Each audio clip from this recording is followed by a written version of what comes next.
wassalatu wassalamu ala sayyidina rasulillah wa ala alihi wa sahbihi wa wala amma ba'd. Puji dan syukur kita panjatkan kehadirat Allah Subhanahu wa Ta'ala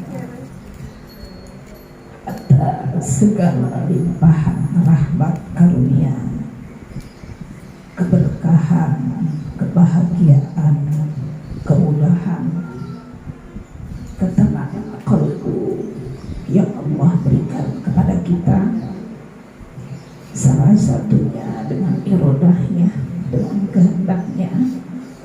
Pada pagi hari ini kembali Allah berikan kemudahan kepada kita untuk bersama-sama berkumpul di tempat ini.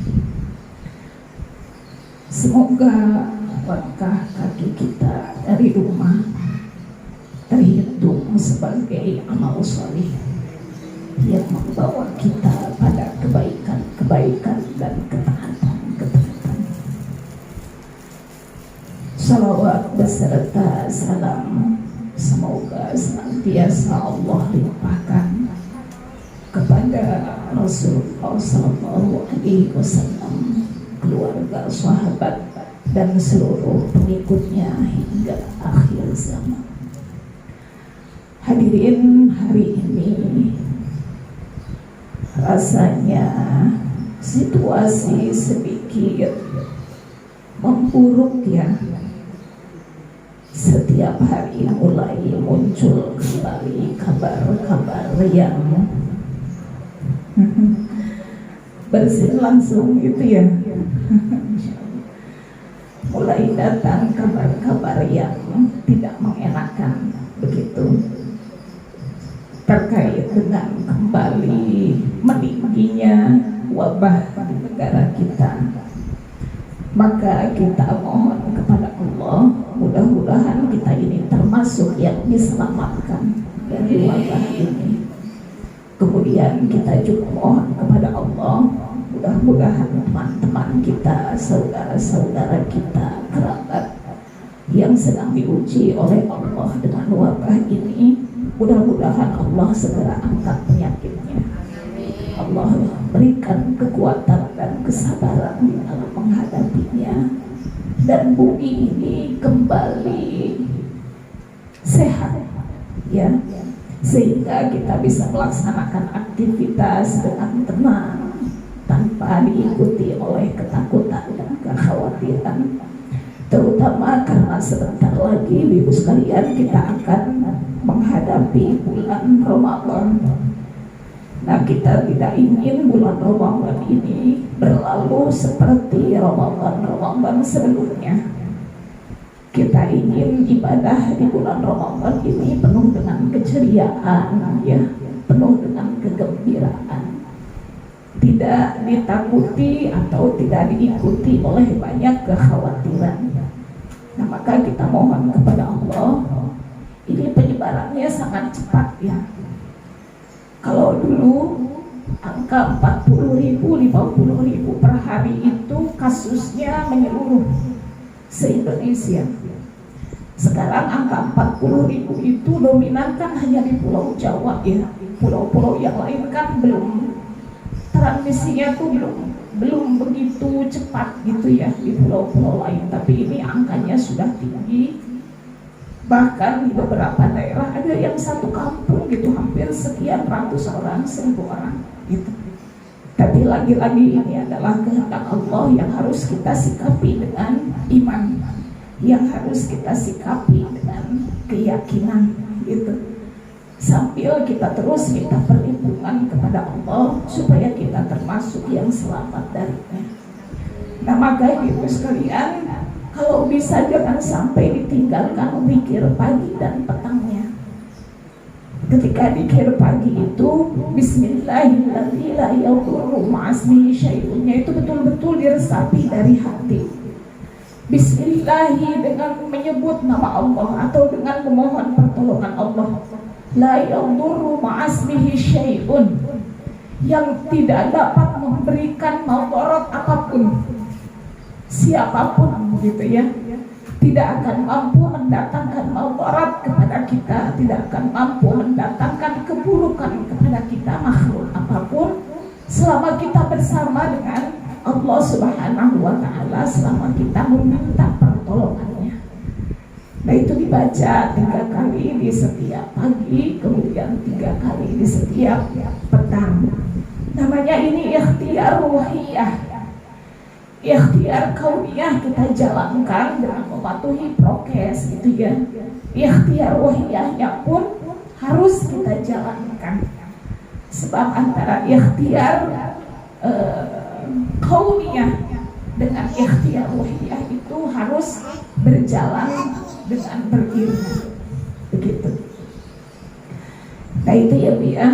Lalu kemudian sedikit sebelum nanti kita masuk pada ilmu fiqihnya, mari kita sama-sama saling mengingatkan tujuan kita menuntut ilmu, yaitu sekalian, bahwa menuntut ilmu itu kan hukumnya fardu.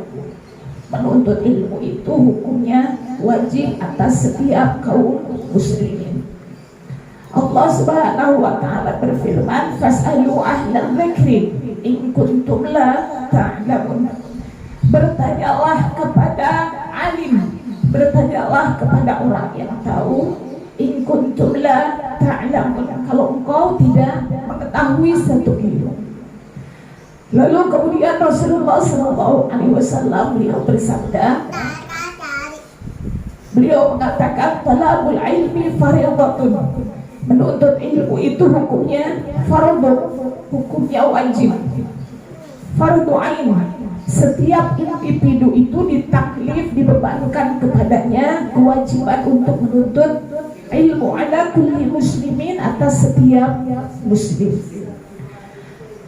Waalaikumsalam. Ya. Masih kosong di atas, Bu, silahkan.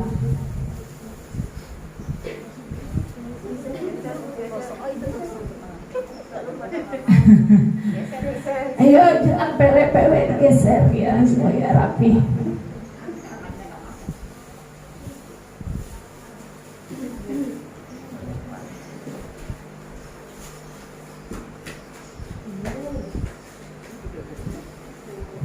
Nah, tetapi ibu sekalian, ketika Allah memberikan hudan, memberikan kemudahan kita untuk menuntut ilmu, maka kita harus mendidik roh kita, mendidik diri kita untuk meletakkan niat secara benar ketika menuntut ilmu itu. Termasuk juga ketika kita menyekolahkan anak-anak kita. Begitu ya Bu ya. Ketika kita menyekolahkan anak-anak kita, maka hendaklah meletakkan niat yang benar. Jangan sampai niat yang salah itu mendatangkan kebinasaan dan kerusakan bagi kita.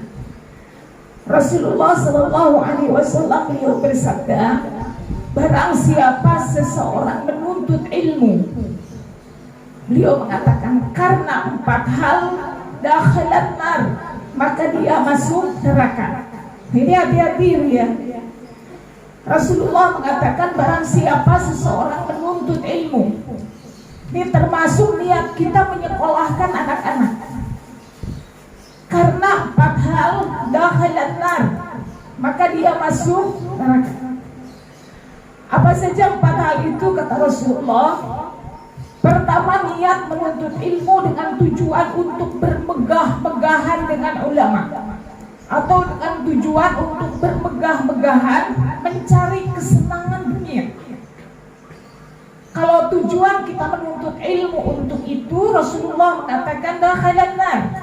Menuntut ilmunya itu justru menghantarkan dia pada nerakanya Allah Subhanahu wa Ta'ala.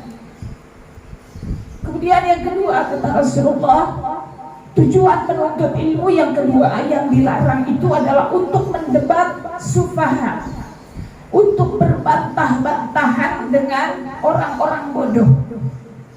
Orang-orang bodoh di sini adalah orang-orang yang tidak memahami syariat. Maka tujuannya kalau menuntut ilmu itu hanya sekedar untuk melemahkan orang lain, untuk mengalahkan orang lain, untuk mendebat teman gitu. Nah maka ini termasuk tujuan penuntut ilmu yang dilarang. Lalu kemudian yang ketiga kata Rasulullah, tujuan menuntut ilmu itu adalah untuk mendapatkan perhatian manusia, untuk mendapatkan pujian manusia, untuk mendapatkan pengakuan manusia. Maka hal ini termasuk di antara perkara dalam menuntut ilmu yang dilarang oleh Allah Subhanahu wa Ta'ala.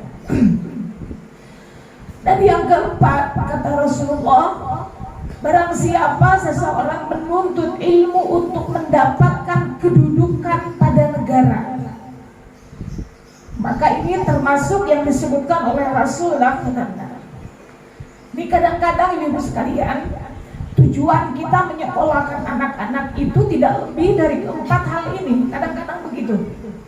Dulu ya, tujuan orang tua kita menyekolahkan anak-anaknya itu biasanya karena satu hal, biar jadi PNS gitu kan, dulu kan begitu, supaya jadi pejabat, supaya jadi pengusaha, supaya jadi orang kaya gitu.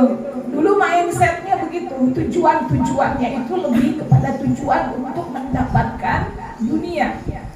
Dan ternyata ini salah satu dari tujuan menuntut ilmu yang dilarang oleh Rasulullah Sallallahu Alaihi Wasallam gitu. Nah termasuk kita hadir di tempat ini hari ini, maka letakkan niatnya secara benar. Jangan sampai niat tersebut terjerumus pada 4 hal yang dilarang oleh Rasulullah Sallallahu Alaihi Wasallam. Lalu kalau begitu, apa niat yang benar dalam menuntut ilmu? Maka disebutkan oleh Imam Al-Ghazali, Hujjatul Islam, beliau mengatakan bahwa tujuan yang benar dalam menuntut ilmu itu adalah untuk mendapatkan ridha Allah dan untuk mendapatkan hudan, untuk mendapatkan hidayah. Itu niat yang benar. Maka ketika kita bermaksud memiliki qasd, memiliki niat dari rumah untuk hadir di majelis ta'lim, maka niatkan dalam hati, ya Allah, saya ingin menggapai hidayah. Saya sedang mencari hidayah. Yang hidayah itu adalah petunjuk supaya saya bisa mendekat kepada Allah, melaksanakan segala perintah-perintahnya. Muncul khasyah, takwa di dalam hati, takut untuk terjerumus pada kemaksiatan yang dimurkainya. Nah jadi itu tujuannya, supaya saya mendapatkan hudan, hidayah. Apa hidayah itu ibu sekalian? Ada hidayah, ada taufik. Hidayah itu adalah petunjuk. Kalau taufik maknanya adalah bimbingan. Taufik itu bimbingan. Hidayah itu ibu sekalian, Allah berikan kepada seluruh hambanya. Allah berikan kepada seluruh hambanya. Mau yang muslim, mau yang non muslim, mau yang sahih akidahnya, mau yang fasik, mau yang alim, mau yang jahil, itu semua Allah berikan hidayah. Cuman persoalannya, ada orang-orang yang memiliki sinyal yang kuat untuk mampu menangkap hidayah itu, ada orang yang memiliki sinyal yang lemah sehingga tidak memiliki sensitivitas untuk bisa mengangkat hidayah itu. Padahal hidayah diberikan oleh Allah kepada semua orang. Maka tidak tepat orang yang mengatakan, saya mau belum dapat hidayah gitu, ntar ajalah saya mau berubahnya, nunggu hidayah. Ternyata Allah Subhanahu wa Ta'ala memberikan hidayah kepada semua orang. Persoalannya dia mau tidak menggapai hidayah itu, mau tidak mencari hidayah itu.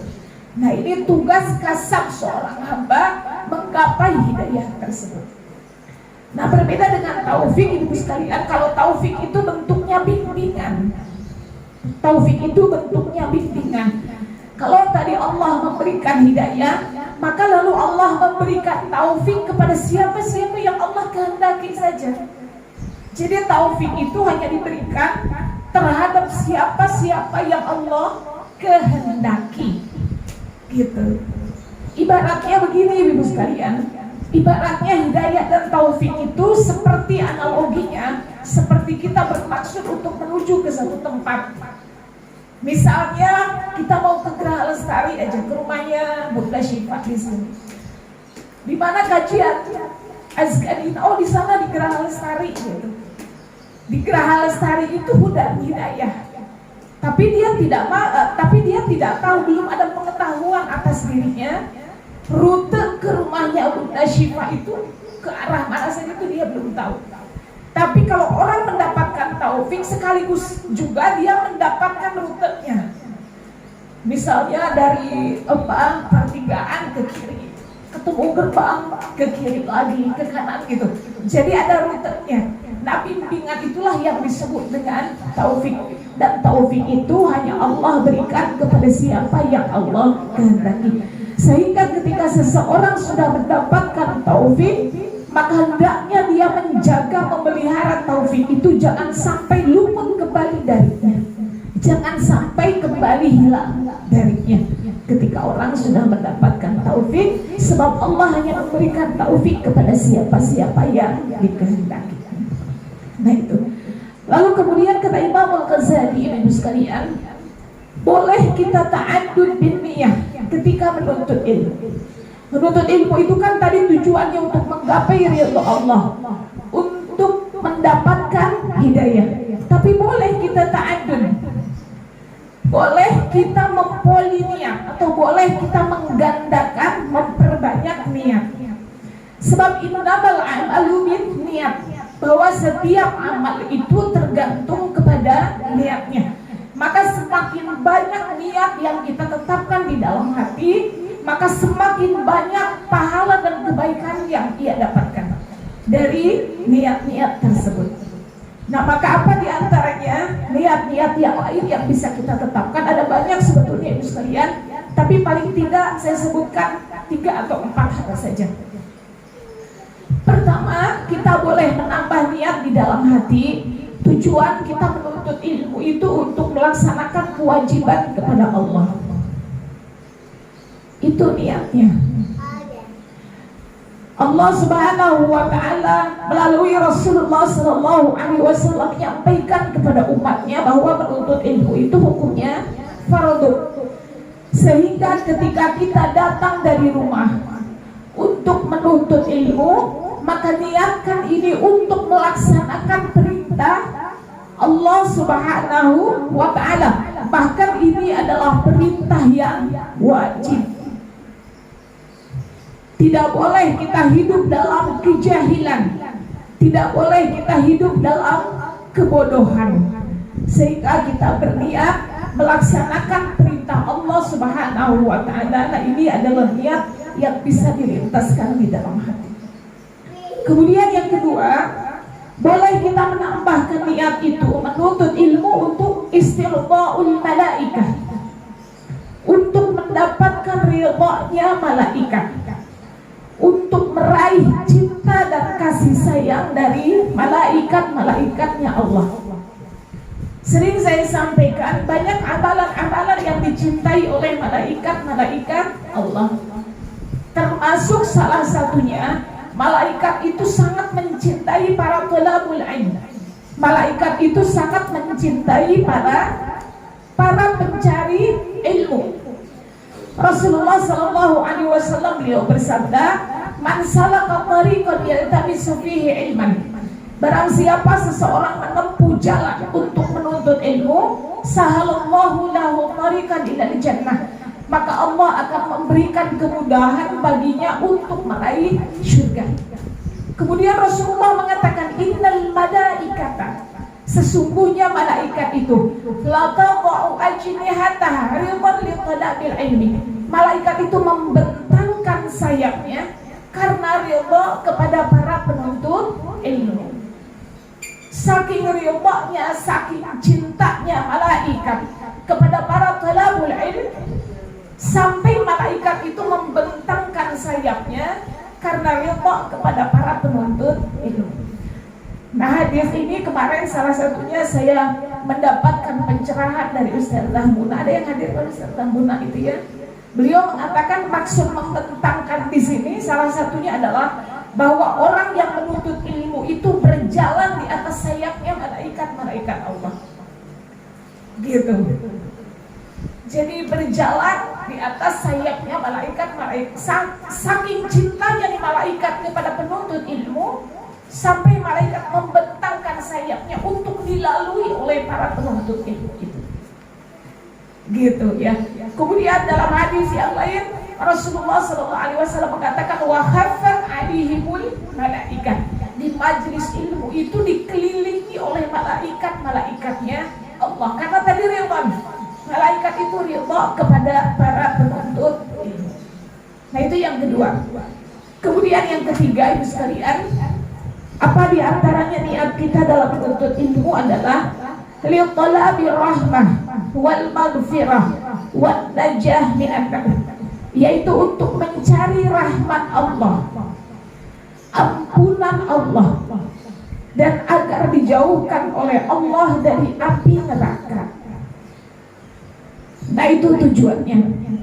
Jadi untuk mencari rahmat, liqalabi rahmah wal maghfirah wan najah minan nar, untuk mencari rahmat Allah, ampunan Allah, dan agar dijauhkan dari api neraka. Rasulullah SAW bersabda, "Man ijtama'a qaumun fi baitin min buyutillah."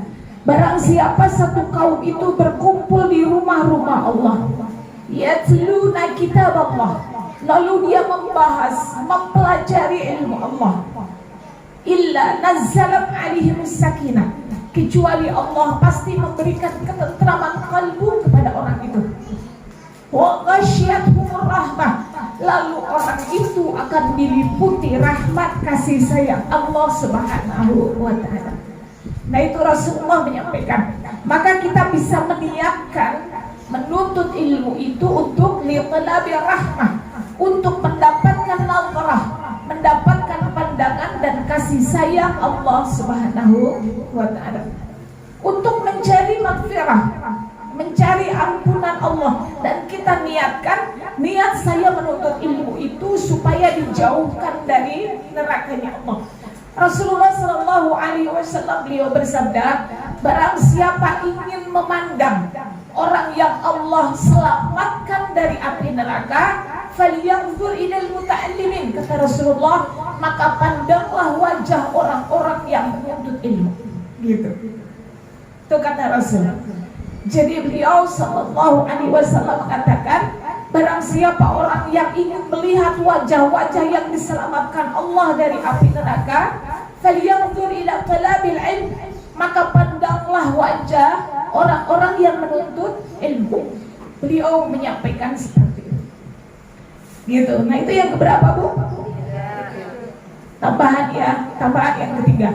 Kemudian yang keempat, bisa kita meniatkan menuntut ilmu itu tujuannya adalah untuk mensyukuri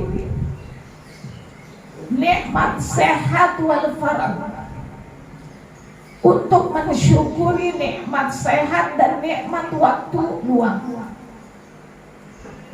Rasulullah SAW bersabda, ni'matani maghfulun katsirun minan nas. Ada dua nikmat yang sering dilalaikan oleh manusia.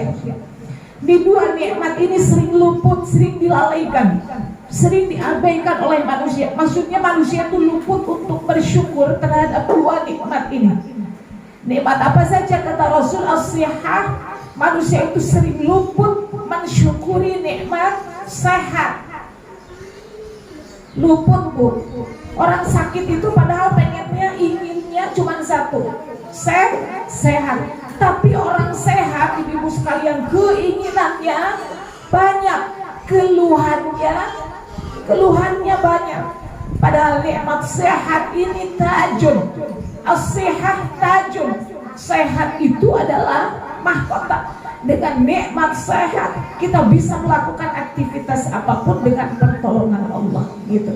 Nah, tapi kadang-kadang kita lalai, kita lupa untuk mensyukuri nikmat sehat. Sehingga ibu sekalian, hadirnya kita di majelis ilmu itu niatkan untuk mensyukuri nikmat sehat.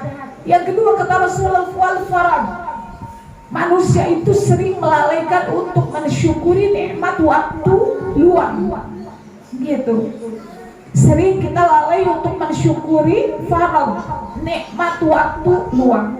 Nah, maka niatkan ibu sekalian, hadir kita majelis ilmu dalam rangka bersyukur kepada Allah terhadap waktu luang yang kita miliki, sehingga waktu luang itu dimanfaatkan untuk melaksanakan ketaatan kepada-Nya.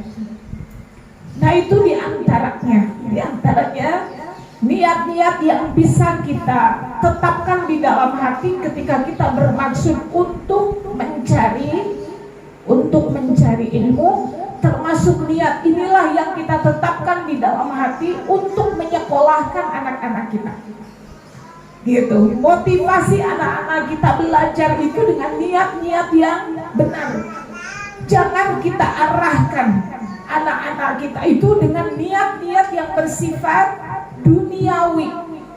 Sebab sifat-sifat duniawi ini kalau dijadikan penghulu, gitu ya Bu ya, sifat-sifat ini atau tujuan-tujuan ini mengungguli tujuan-tujuan akhirat, nah inilah yang akan mendatangkan kebinasaan pada diri kita dan keluarga kita. Maka letakkan niat. Menuntut ilmu itu adalah ibadah yang mulia, maka letakkan niatnya secara benar supaya bisa meraih kemuliaan dari amalan yang kita lakukan. Nah, ini sebagai mukaddimah. Sebagai mukaddimah, mudah-mudahan kita sudah mulai bisa mengetahui, ya. Kita berdialog di dalam hati. Tujuan saya mengaji itu apa? Jangan sampai tujuan ini dirusak oleh niat-niat yang keliru. Satu lagi deh Bu, satu lagi niatnya supaya ada banyak sebetulnya. Satu lagi tujuannya adalah ijtima'il ulama wassalihin. Tujuan kita menuntut ilmu itu adalah untuk berkumpul dengan alim dan teman-teman yang salih. Tujuannya silaturahim, berkumpul dengan mereka. Tidak ada perkumpulan yang paling dicintai oleh Allah Subhanahu wa Ta'ala selain perkumpulan ini. Perkumpulan orang-orang yang yatluna kitab Allah. Perkumpulan orang-orang yang dalam perkumpulan itu disebut, dipelajari tentang agama Allah Subhanahu wa Ta'ala. Maka niatkan, karena sesungguhnya teman-teman yang salih itu bisa memberikan syafaat kelak di akhirat. Sering saya sampaikan, teman yang salih itu selain bisa menolong di dunia, dia juga bisa memberikan pertolongan di akhirat. Bisa memberikan syafaat di akhirat, disebut dengan syafaatul khasah atau syafaatul am. Syafaatul am, ya, bisa memberikan syafaat terhadap teman-temannya. Sebagaimana mana yang disampaikan oleh Rasulullah SAW, ketika seseorang menjadi penghuni surga, maka dia mencari teman-temannya di surga itu. Dia cari temannya. Ketika tidak didapati temannya itu, maka orang tersebut bertanya kepada Allah, Ya Rabb, aina haula'i sallu ma'ana wa yasumu ma'ana wa ya'malu ma'ana. Wahai Rabb, manakah teman-temanku dulu yang sholat bersama, puasa bersama, bersedekah bersama, ngaji bersama, gitu, belajar bersama. Aina ya Rabb, aina haula'i, di mana mereka? Allah mengatakan wahum finnar, mereka di neraka. Maka kemudian orang ini minta izin kepada Allah untuk bisa menyelamatkan teman-temannya, dan Allah memberikan izin sehingga orang tersebut bisa mengambil temannya yang ada di neraka menjadi penghuni surga. Sehingga kalau ibu-ibu mendapati teman yang salih, siapa sih teman yang salih itu ibu sekalian? Teman yang salih itu adalah teman yang peduli terhadap agama kita. Teman yang salih, teman yang baik ibu sekalian, bukan hanya teman yang suka memuji kita, mengagungkan kita, membesar-besarkan kita, bahkan tatkala kita berbuat salah. Tapi teman yang salih itu adalah teman yang peduli. Ketika kita tergelincir, ketika kita berbuat salah, maka teman itu mampu menarik, mau memberikan nasihat, mau memberikan petunjuk, dilandasi oleh rasa sayang terhadap dirinya. Tidak mau temannya itu terjerumus pada keburukan, pada kemaksiatan, maka atas landasan kasih sayang itu dia tarik temannya kembali pada jalan yang benar. Nah, itulah teman yang baik, teman yang saleh. Itu diantaranya ibu sekalian, niat-niat yang bisa kita lintaskan di dalam hati ketika kita bermaksud untuk menuntut ilmu, insya Allah. Nah, ini mudah-mudahan bisa kita pahami dan bisa kita amalkan. Nah, jadi sekali lagi hati-hati ya. Saya ngaji di tempat Bunda Syifa supaya nanti saya bisa mendebat teman saya tuh. Nah, ini hindarkan niat seperti itu. Saya ngaji di Bunda Syifa misalnya supaya dilihat orang, supaya mendapat pujian dari orang, gitu ya. Nah, hindarkan niat-niat duniawi seperti itu. Luruskan niat lillah karena Allah.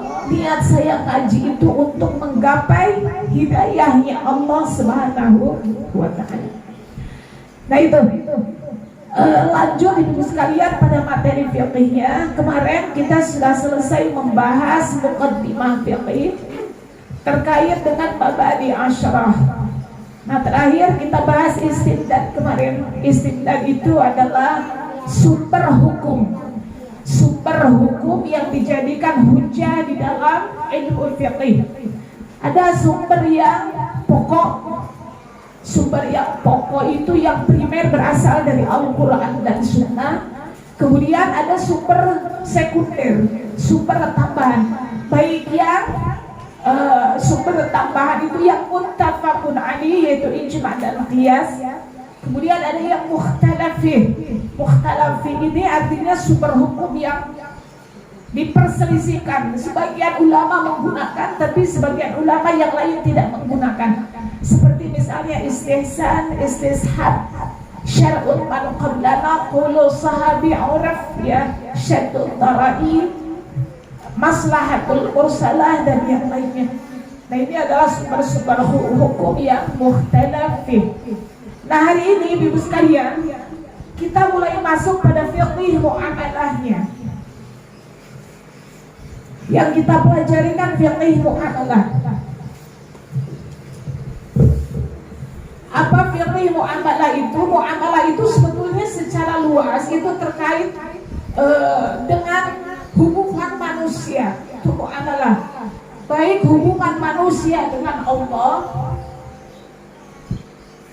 hubungan manusia dengan makhluk, maupun hubungan manusia dengan alam. Hablu minallah, hablu minan nas, hablu minal alam. Nah, ini disebut dengan muamalah. Tapi secara khusus ibu sekalian, yang dimaksud muamalah di dalam kitab fikih ini adalah ilmu yang terkait dengan tukar menukar barang atau jasa.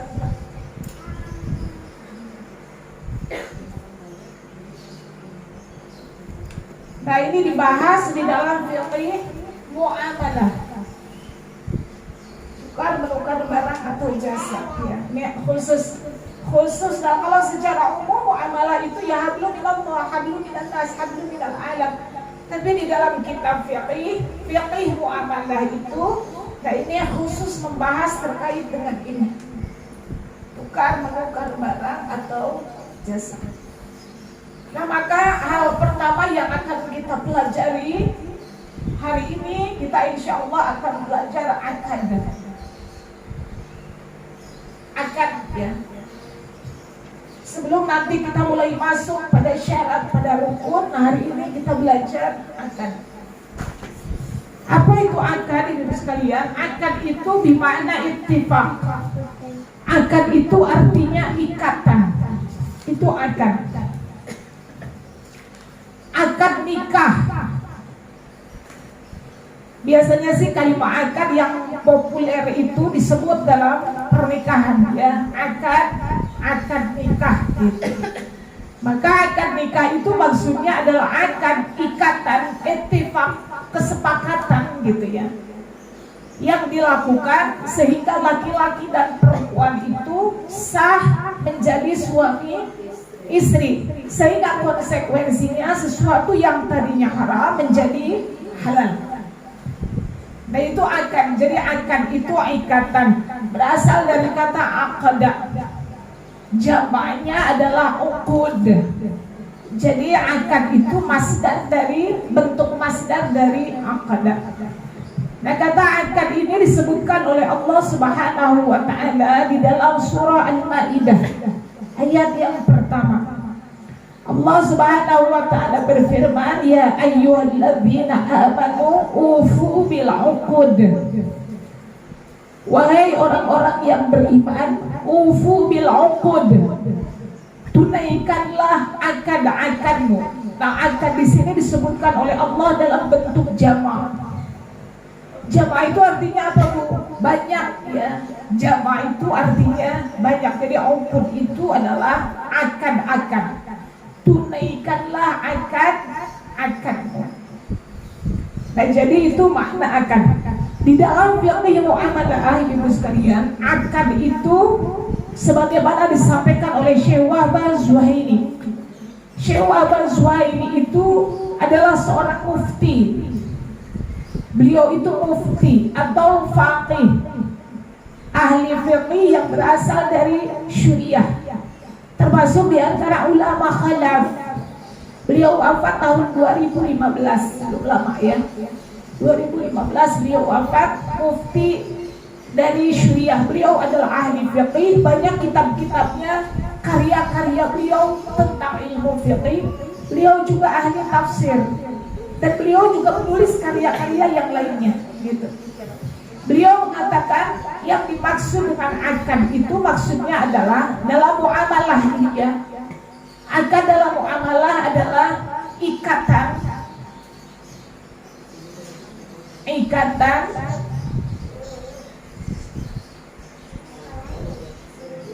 atau sesuatu yang mengikat gitu. Di dalam transaksi yang melahirkan hukum atau konsekuensi tertentu. Nah itu akad. Ikatan atau kesepakatan dalam transaksi. Transaksi di sini maksudnya ijab qabul, yang melahirkan konsekuensi hukum tertentu. Apa konsekuensinya? Seperti misalnya terjadi perpindahan hak milik atau perpindahan hak guna. Nah ini disebut dengan akad di dalam muamalah. Begitu. Bisa dipahami ya sekalian. Misal ibu mau melakukan transaksi jual beli. Nah itu kan ada akadnya di situ. Akadnya akad apa? Akad jual beli. Ibu misalnya melakukan transaksi hutang piutang. Nah hutang piutang itu akadnya apa? Akadnya adalah akad sharf gitu. Misalnya ibu melakukan jual beli barang-barang, jual beli mata uang gitu ya. Misalnya pertukaran dari rupiah ke real. Nah itu akadnya apa? Akadnya disebut dengan akad sharf misalnya gitu. Atau misalnya ibu memberikan sesuatu kepada orang lain. Ibu misalnya memberikan seperti Bunda Syifa misalnya memberikan kaos kaki kepada ibu-ibu semuanya. Nah itu termasuk di dalam ruang lingkup muamalah. Akadnya apa? Akadnya hadiah gitu. Atau misalnya kita memberikan sesuatu kepada fakir miskin. Akadnya apa? Akadnya sedekah. Misalnya kita memberikan sebidang tanah ke yayasan. Akadnya apa? Akadnya wakaf. Nah itu akad. Jadi akad itu sesuatu yang mengikat dalam transaksi yang melahirkan hukum tertentu. Apa hukumnya? Terjadi perpindahan hak milik maupun terjadi perpindahan hak guna. lain kan berpindah hak miliknya. Tadinya buku ini milik kita, karena kita akan diberikan kepada orang lain sebagai hadiah, maka buku itu berpindah kepemilikannya terhadap orang lain. Nah, perpindahan kepemilikan ini disebut konsekuensi hukum dari akad. Begitu, bisa difahami ya Pia? Bisa difahami insyaallah. Nah, akad ini di dalam syariat kita itu bisa dilihat dari 3 hal. Pertama, jenis akad dari segi pengaruhnya. Jenis akad dari segi pengaruhnya ada 2.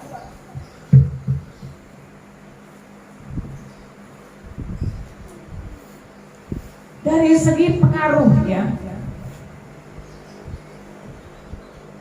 pertama disebut nafidh.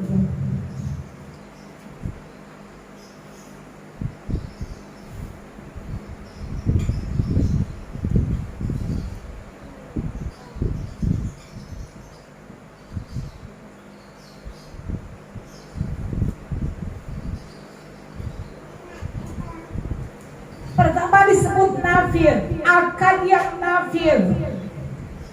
Akad yang nafidh itu adalah akad yang sah. Maksudnya apa? Ketika terjadi akad itu, maka akad tersebut memiliki pengaruh atau konsekuensi. Itu disebut dengan akad yang nafidh. Seperti apa? Seperti jual beli yang dilakukan oleh orang yang jaiz tasarruf. Jaiz tasarruf itu apa sih Bu? Jaiz itu artinya boleh, tasarruf itu transaksi. Maksudnya transaksi jual beli yang dilakukan oleh orang-orang yang sudah dewasa gitu. Orang-orang yang sudah dewasa yang sekiranya dia sudah boleh untuk melakukan transaksi. Maka kalau terjadi jual beli itu, maka akadnya itu nafidh. Akadnya itu sah, memiliki pengaruh dan memiliki konsekuensi. Apa konsekuensi dari transaksi jual beli itu Bu? Terjadi pertukaran barang. Produk yang dimiliki itu ditukar dengan uang. Nah, ini akadnya disebut dengan nafidh, akadnya sah, memiliki pengaruh atau konsekuensi. Gitu, seperti apa tadi jual beli yang dilakukan oleh orang dewasa. Nah, kemudian ada akad yang kedua disebut dengan mauquf. Mauquf itu apa? Akadnya itu belum sah atau masih bergantung. Seperti misalnya transaksi jual beli yang dilakukan oleh anak kecil. Anak kecil itu kan belum jaiz tasarruf. Maksudnya anak kecil ini dia belum layak, belum boleh untuk melakukan transaksi. Seperti adik ini. Kenapa anak kecil ini tidak dikatakan jaiz tasarruf? Pertama, karena dia belum rasyid. Rasyid itu apa? Dia belum bisa memahami nilai satu benda. Nanti akan kita jelaskan pada syarat jual beli. Anak kecil itu belum bisa menilai satu benda. Kalau dia dikasih uang 100.000 sama dikasih permen, kasih uang 100.000 sama satu lagi dikasih permen. Permennya itu permen yang sekarang itu loh Bu, yang ada gamenya itu apa, dalgona atau apa gitu, dalgona candy atau apa ya. Anak kecil itu diberikan pilihan uang 100.000 sama permen itu yang sangat mereka inginkan, yang menarik, padahal permen itu harganya 5.000. Kira-kira mana yang mereka pilih Bu? Mereka pilih permen. Biasanya kan begitu. Kenapa? Mereka belum bisa menilai, mengukur nilai satu benda gitu. Itu anak kecil. Maka anak kecil itu nanti dia karena belum rasyid, belum masuk syarat untuk melakukan transaksi jual beli. Begitu. Nah, maka nanti transaksi jual belinya jadi mauquf. Mauquf itu apa? Bergantung pada persetujuan orang tuanya. Maka belum sah transaksinya. Akadnya itu belum sah, masih mauquf, masih bergantung pada persetujuan orang tuanya. Nah, ini akan dilihat dari segi pengaruhnya. Kemudian yang kedua, akad di dalam muamalah itu dilihat dari segi bentuknya ada 5.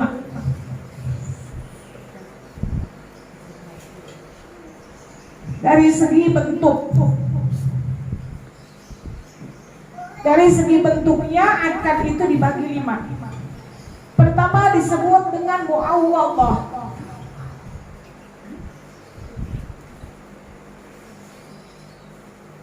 Akad muawwadah. Kemudian yang kedua akad tabarru'an. Tabarru'an. Kemudian yang ketiga akad irfaq. Yang keempat tawsiqah. Tawsiqah. Tawsi itu PSI ya. Salah kali. Tawsiqah yang kelima akad syarakah. Nah ini akan dilihat dari bentuknya.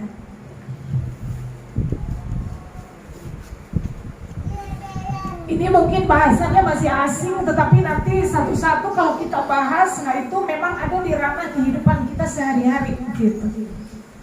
Sengaja saya tulis ini di dalam bahasa-bahasa fiqhnya, nah supaya kita terbiasa saja gitu ya dengan istilah-istilah di dalam ilmu fiqh. Pertama dari segi bentuknya, ibu sekalian, ada yang disebut dengan akad muawwadah. Apa itu akad muawwadah? Ini muawwadah ya. Muawwadah itu maksudnya akad komersial.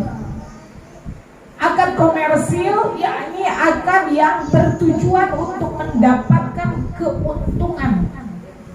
Itu disebut dengan muawwadah. Akad itu tadi ikatan ya dalam sebuah transaksi, tujuannya untuk mendapatkan keuntungan. Maka itu disebut dengan muawwadah. Keuntungan ini harus dua belah pihak, menguntungkan dua belah pihak. Seperti misalnya akad komersil itu jual beli ya. Seperti misalnya jual beli, maka jual beli ini nanti harus menguntungkan kedua belah pihak. Pembeli mendapatkan untung karena dia mendapatkan barang yang diinginkan, itu kan untung. Kemudian penjual juga untung karena dia mendapatkan margin atau mendapatkan selisih ya, mendapatkan keuntungan dari produk yang dijualnya. Ini disebut dengan akad muawwadah, akad komersil, tujuannya untuk mendapatkan keuntungan. Seperti apa misalnya ibu sekalian, akad komersil itu ya seperti jual beli ya, sewa menyewa, itu kan tujuannya untuk mendapatkan profit, untuk mendapatkan keuntungan. Seperti istisna, salah, nanti akan kita bahas. Nah itu ketika tujuannya untuk mendapatkan keuntungan, nah maka akadnya itu disebut dengan akad muawwadah. Keuntungannya harus kedua belah pihak. Nah maka Allah Subhanahu wa ta'ala menyebutkan dalam jual beli itu transaksinya harus saling ridho gitu. Baik penjual maupun pembeli harus saling antaradin, disebutnya harus saling ridho. Penjual ridho, pembeli pun ridho. Nah ini disebut dengan akad muawwadah. Itu yang pertama. Nanti insya Allah berarti bahasan-bahasan fiqih muamalah yang akan kita pelajari, nah itu terkait seputar dengan akad-akad ini. Nanti kita akan bahas jual beli ya, kita akan bahas salam, kita akan bahas istisna, akan bahas ijarah ya, dan hal-hal yang lainnya.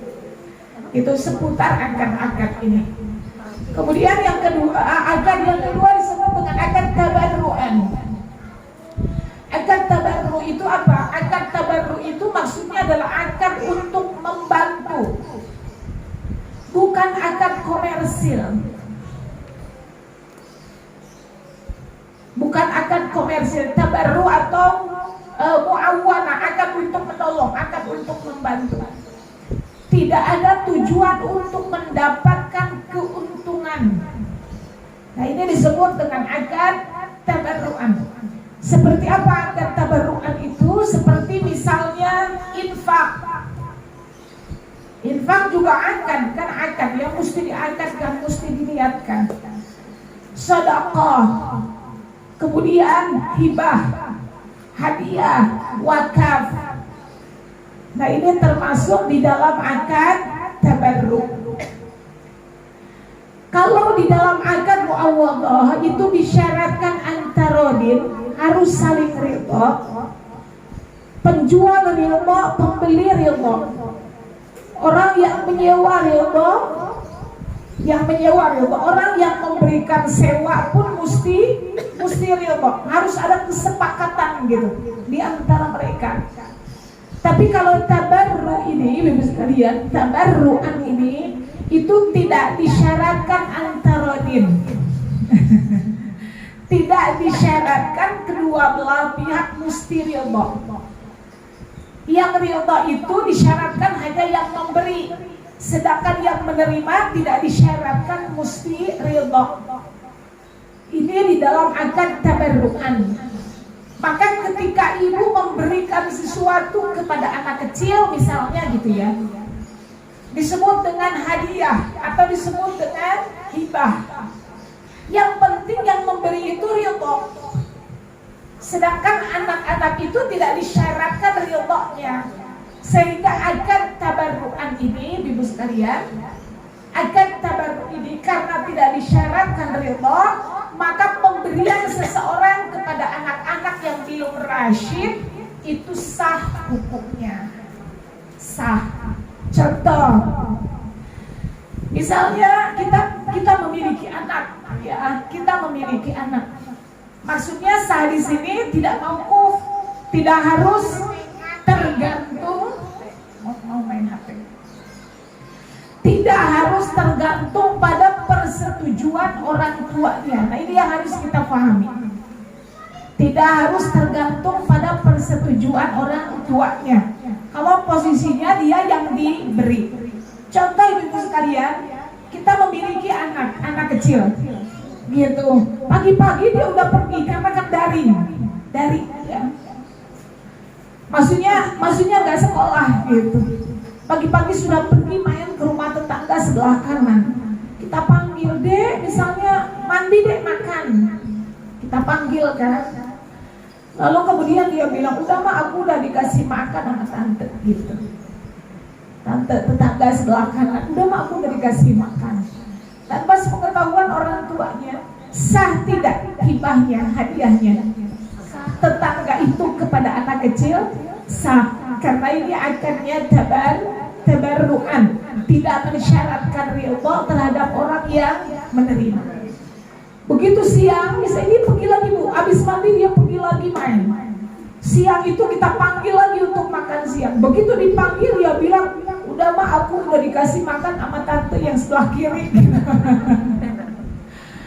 Sore pun begitu kita panggil untuk makan, dia bilang sudah dikasih makan sama tetangga yang di depan rumah. Jadi ini anak pintar cari makan gratis. Nah, ini tabarruk akadnya disebut dengan hibah atau hadiah karena tidak disyaratkan harus ridha tadi, maka akadnya sah, gitu. Nah, jadi kalau anak kita dikasih sesuatu misalnya, anak kita dikasih sesuatu sama orang lain dalam bentuk uang, dalam bentuk apapun, maka pemberian itu sah. Pemberian itu sah, gitu. Jadi tidak wajib dikembalikan kepada orang yang memberi, karena ini hadiah atau hibah yang akad ini tidak mensyaratkan ridha, tidak mensyaratkan rasyid, tidak mensyaratkan jaiz tasarruf. Nanti bahasa-bahasa ini akan kita pelajari, ya. Ini tabarrukan, berbeda dengan akad muawwadhah. Kenapa akad muawwadhah itu harus antarodin? Sebab di situ ada unsur mencari keuntungan. Kalau diperbolehkan jual beli sama anak kecil, tiba-tiba dia bawa kunci mobil bapaknya, gitu. Dia tante, aku nggak punya uang buat dia tadi, aku mau jual mobil 5.000 misalnya. Kan anak kecil kan bisa saja begitu, ya. Karena ada di situ unsur kerugian dan keuntungan, maka transaksinya tidak sah karena anak ini belum rasyid, anak ini belum jaiz untuk boleh melakukan transaksi, gitu. Tidak antar di situ, begitu ya. Nah ini akad tabarruk. Kemudian yang ketiga adalah akad irfaq. Akad irfaq itu tujuannya sama. Tujuannya untuk menolong atau untuk membantu, tetapi sesuatu yang diberikan itu harus dikembalikan pada waktu dan jumlah yang disepakati. Itu irfaq. Akad irfaq itu contohnya seperti hutang piutang dan pinjam meminjam. Nah itu disebut akad irfaq. Nah maka hutang piutang pinjam meminjam itu nih harus kita letakkan fondasi pemahaman kita secara benar. Utang piutang itu orientasinya bukan untuk mencari keuntungan. Ibu kalau mau cari keuntungan, mau cari margin, jangan di akad irfaq. Sebab akad irfaq ini tujuannya untuk membantu, tujuannya untuk menolong. Untuk membantu, untuk menolong. Kalau ibu mau mencari keuntungan, maka berakadlah pada muawwadhah. Jangan berakad pada irfaq. Irfaq itu apa? Irfaq itu adalah tukar menukar dengan tujuan, bukan tukar menukar, akad dengan tujuan untuk menolong atau membantu. Tapi memang harus dikembalikan pada waktu yang disepakati. Itu. Sehingga utang piutang itu tujuannya tidak boleh untuk mencari margin, tidak boleh untuk mencari keuntungan. Setiap manfaat, setiap keuntungan yang didapatkan dari akad irfaq ini, dari utang piutang ini, maka dia haram jatuh pada riba. Jatuhnya riba, manfaat apapun, gitu. Nah itu utang piutang. Apa bedanya irfaq dengan tabarruk? Tabarruk itu kan tujuan untuk menolong, irfaq juga tujuan untuk menolong. Kalau tabarruk itu dia ada perpindahan kepemilikan. Tabarruk, misalnya kita memberikan uang sebagai hibah, sebagai hadiah atau sedekah 500.000, maka pindah kepemilikan kepada orang itu. Tidak ada kewajiban orang itu untuk mengembalikan. Tujuannya menolong. Nah irfaq pun begitu, tujuannya menolong. Tetapi di dalam akad irfaq tidak ada perpindahan kepemilikan, yang ada adalah perpindahan hak guna. Maksudnya nanti satu waktu barang tersebut sesuai dengan kesepakatan harus dikembalikan kepada pemiliknya. Meminjamkan motor misalnya, saya pinjamkan motor ini selama seminggu. Kalau sudah seminggu maka dikembalikan motor itu. Tidak ada perpindahan kepemilikan. Nah ini disebut dengan akad irfaq. Akad irfaq tidak bisa dipahami. Kemudian yang keempat tawsiqah. Ini tawsiqah ya. Jadi dihapus. Tawsiqah itu artinya kepercayaan. Saya itu ada masalah di motorik halus ya, jadi nulis tuh nggak bisa bagus. Tulisan kayak jelek ya, nulis. Tawsiqah.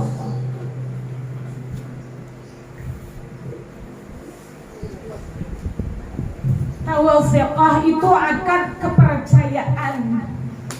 Apa maksudnya? Tawsiqah itu adalah akad untuk memberikan jaminan agar mendapatkan kepercayaan. Itu tawsiqah. Seperti apa misalnya? Seperti misalnya rahan atau gadai, atau kafalah atau dhamanah. Rahan atau gadai itu akadnya tawsiqah. Ya, kita meminjam sejumlah uang, gitu kan ya, Misalnya kita meminjam uang 1 juta kepada seseorang, supaya orang itu percaya kita akan mengembalikan uangnya yang 1 juta, maka kita memberikan jaminan kepercayaan. Apa jaminannya? Misalnya kita berikan BPKB sepeda, nggak ada ya sepeda, BPKB motor. Emang Bu kalau pinjam 1 juta BPKB motor jaminannya? Nggak apa-apa ya. Misalnya jaminannya BPKB motor gitu. Nah itu BPKB itu sebagai jaminan supaya orang itu percaya bahwa di waktu yang sudah disepakati saya akan mengembalikan sejumlah uang yang dipinjam tersebut. Nah akad jaminan kepercayaan ini disebut dengan akad tawthiqah atau kafalah. Kalau tadi rahn itu yang dijaminkan adalah barang benda yang bernilai, kalau kafalah ini yang dijaminkan orang. Yang dijaminkan itu orang yang bisa dipercaya. Nah itu kafalah disebutnya. Jadi yang dijaminkan itu orang.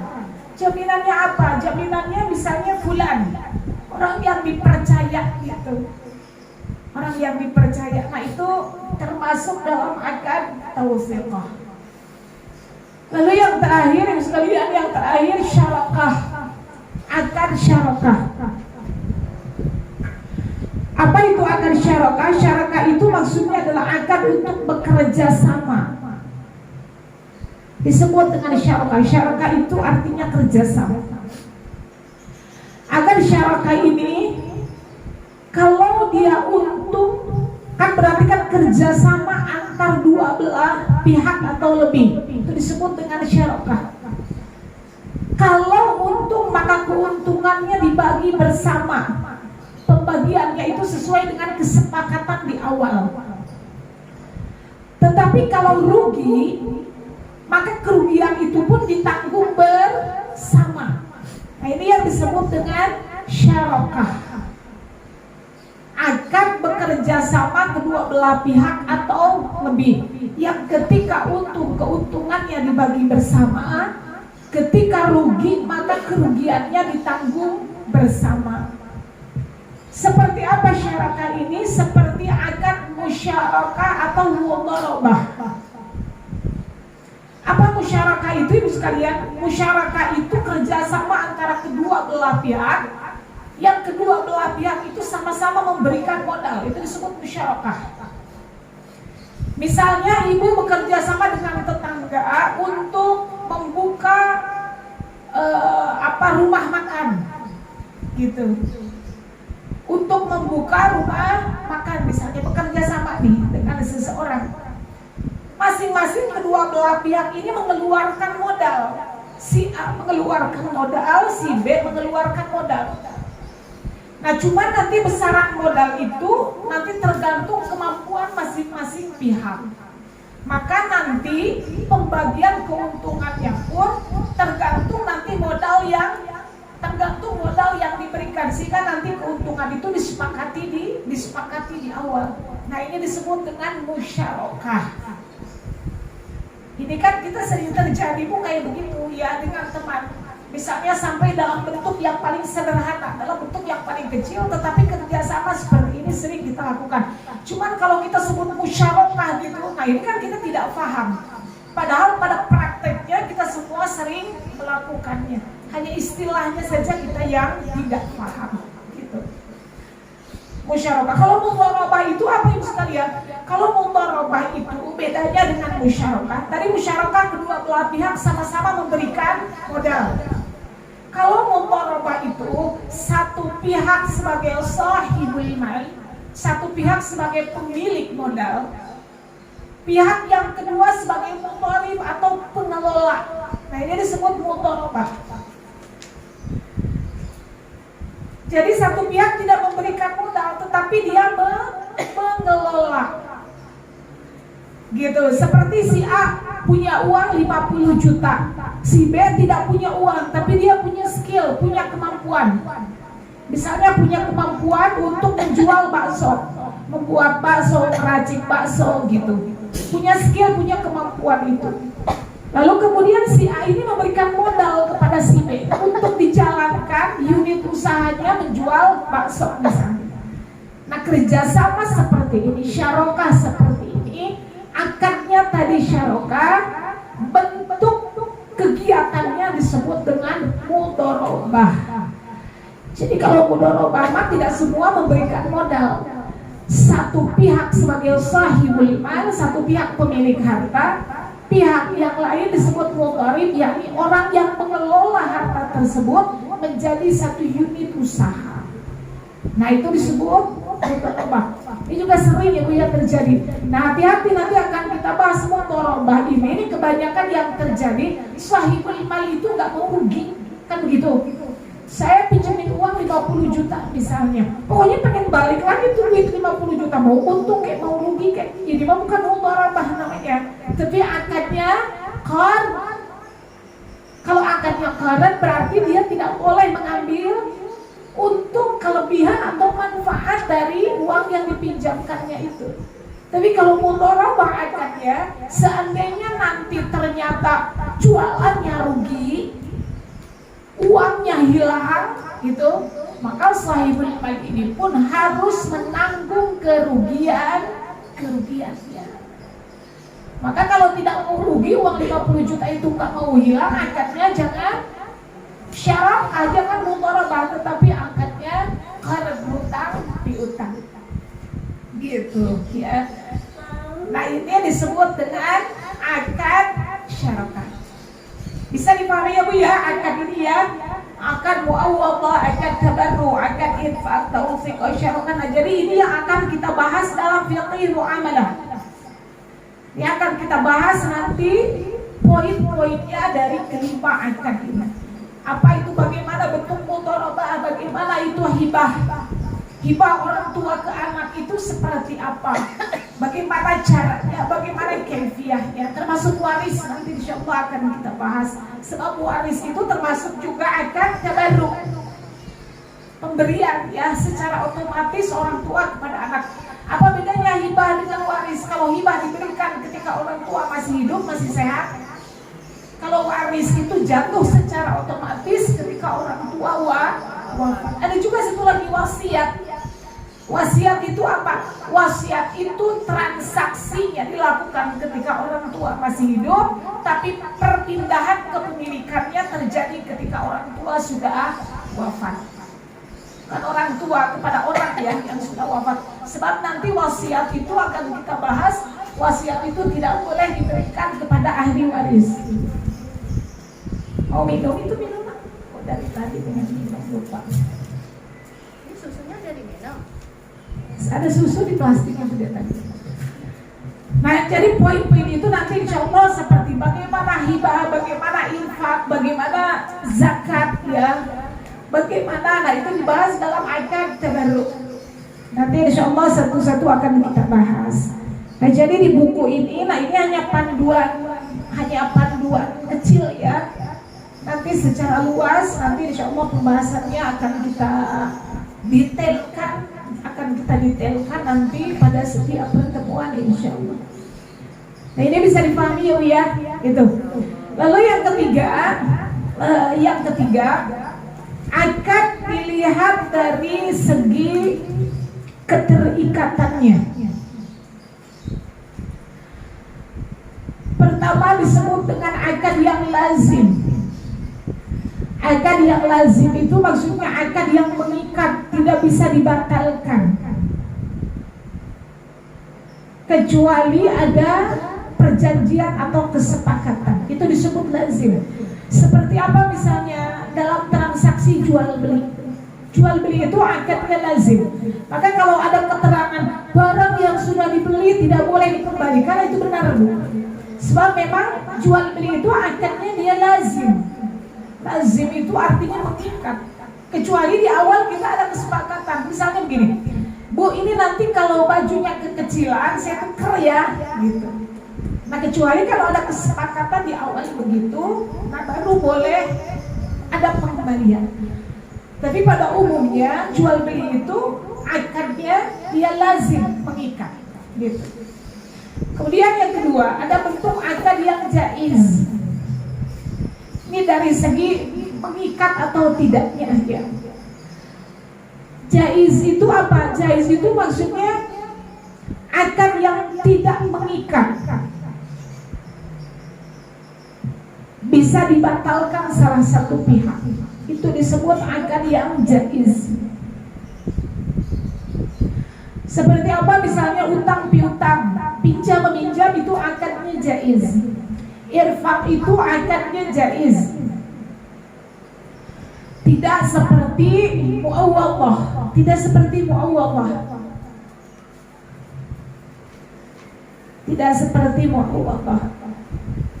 Nanti tabarruk juga ada yang jaiz, salah satunya hibah. Salah satunya hibah nanti termasuk jaiz. Nanti boleh dibatalkan, itu ada ya. Tabarruk nanti akan kita bahas. Tapi kalau irfaq ini dia jaiz. Seperti pinjam meminjam, hutang piutang, itu jaiz. Maksudnya satu pihak bisa membatalkan. Kalau misalnya kesepakatannya hutang piutang itu kesepakatannya 1 bulan, tapi ternyata nih orang yang memberikan piutang itu butuh, tapi ini saya butuh banget, misalnya anak sakit atau ada musibah atau apa, lalu dia menagih, boleh. Ini sebab akadnya dia jaiz, boleh untuk menagih di luar waktu yang disepakati. Karena tadi ini tidak ada perpindahan kepemilikan, dia hanya perpindahan hak guna dan tujuannya bukan untuk mencari margin, bukan untuk mencari keuntungan, tetapi tujuannya untuk menolong, sehingga boleh dibatalkan oleh satu pihak. Pinjam meminjam, misalnya saya pinjemin blender, saya pinjemin blender gitu, saya pinjemnya 4 hari ya Bu gitu, nah ya udah gitu kan. Tiba-tiba baru hari kedua kita butuh nih pemilik blender, diminta diambil, maka tidak boleh menahan orang itu. Tidak boleh menahan, kan saya pinjamnya 4 hari, iya tapi kan saya butuh gitu. Maka dia tidak boleh menahan, dia wajib mengembalikan. Dia wajib mengembalikan. Jangan ngotot, sebab blender itu bukan miliknya, dia hanya mendapatkan hak guna sesuai dengan ketentuan pemilik barang tersebut. Sehingga ketika pemilik barang itu mengambilnya, maka yang meminjam tidak boleh menahannya. Nah, ini disebut dengan akad yang jaiz. Tapi Bu sekarang mah kalau akad yang pinjam gimana dong, katanya gitu ya. Nah, ini akad ini sekalian, akad. Jadi akad di dalam muamalah itu bisa ditinjau dari 3 aspek ya. Pertama, ditinjau dari segi pengaruhnya, ada yang disebut dengan akad yang nafil, yang sah. Ada yang disebut dengan akad yang mauquf, tergantung pada apa? Tergantung pada persetujuan orang lain. Seperti akad jual belinya seorang anak, maka dia tergantung pada persetujuan orang tuanya. Lalu kemudian yang kedua ditinjau dari segi bentuknya ada 5. Pertama adalah muawwadah, akad komersil. Yang kedua akad tabarru'an, yaitu akad menolong. Yang ketiga irfaq. Irfaq itu akadnya menolong tetapi wajib mengembalikan. Kemudian yang keempat akad tawathiqah, akad kepercayaan. Yang kelima syarakah, akad kerjasama antar kedua belah pihak. Itu dari segi bentuk. Kemudian yang ketiga dari segi sesuatu yang mengikatnya, dari segi ikatannya gitu. Pertama disebut ada akad yang lazim, akad yang mengikat, tidak boleh dibatalkan oleh kedua belah pihak kecuali ada kesepakatan di awal. Seperti misalnya jual beli, itu akadnya lazim. Kemudian yang kedua disebut dengan akad yang jaiz, yaitu boleh dibatalkan salah satu pihak, seperti akad itfaq, jual beli dan pinjam meminjam. Nah, itu boleh dibatalkan oleh salah satu pihak. Sampai di sini insyaallah bisa difahami. Bisa difahami ya Bu ya. Pada pertemuan yang akan datang kita akan mulai masuk pada akad tabarruk.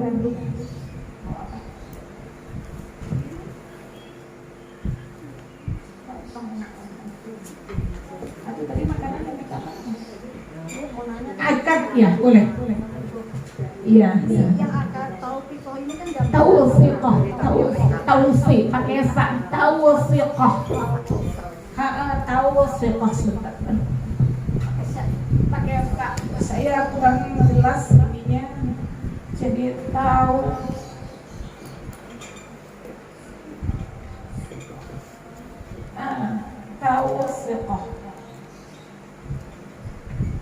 Iya. Aja. akad taufiqah ini kan apa jaminan ya Bu? Kita Iya. kan ada aturan nih. Iya. Selama barang itu belum ditulis kan ada bulanan-bulanan itu jadi riba Iya. juga. Ya, taufiqah. Jadi nanti Ibu sekalian, akad taufiqah itu iya, saya bahas tadi lupa belum terbahas. Nanti akan kita bahas pada masa gadai ya, insyaallah. Nanti akan kita bahas bagaimana ketentuannya. Tapi yang ingin saya sampaikan dari akad-akad ini Ibu sekalian, kaidahnya ya. Rasulullah Shallallahu Alaihi Wasallam beliau mengatakan, la syaratan fi bay'. Tidak boleh menggabungkan dua akad dalam satu akad. Gitu ya. Tidak boleh menggabungkan dua akad dalam satu akad. Nah ini Ibu sekalian, ini hati-hati. Maksudnya bagaimana? Maksudnya adalah tidak boleh kita meletakkan akad yang pertama itu sebagai pokok, lalu menjadikan akad yang kedua sebagai syarat untuk terjadinya akad yang pertama. Pasti pusing kan? Pasti bingung ya. Rasul mengatakan la syartani fi bay'. Tidak boleh meletakkan menggabungkan dua akad dalam satu akad. Maksudnya Ibu sekalian, tidak boleh kita menjadikan akad yang pertama sebagai akad pokok, lalu menjadikan akad yang kedua sebagai syarat untuk sahnya akad yang pertama. Misalnya begini Ibu sekalian, contoh akadnya adalah pinjam meminjam dan jual beli. Pinjam meminjam itu akadnya qard. Akadnya qard. Qard itu kan akadnya membantu menolong. Ya, akadnya membantu atau menolong. Tetapi kemudian dia sertakan qard itu dia sertakan dengan akad muawwadhah. Contoh, saya memberikan pinjaman kepadamu 5 juta dengan syarat kamu harus menjual hasil bumimu kepadaku dengan harga yang aku berikan. Jadi tadi dia melakukan akad, kalau dia memberikan pinjaman kepada seseorang, tapi dia mensyaratkan akad yang kedua untuk terjadinya tadi akad yang pertama. Apa akad yang kedua? Tapi kamu mesti menjual hasil bumimu kepadaku dengan harga yang sudah aku tetapkan, gitu. Semua mau dia harganya. Nah itu kan mensyaratkan. Nah Rasulullah Shallallahu Alaihi Wasallam melarang terjadinya penggabungan dua akad seperti ini. Jadi akad yang kedua itu disyaratkan untuk terjadinya akad yang pertama.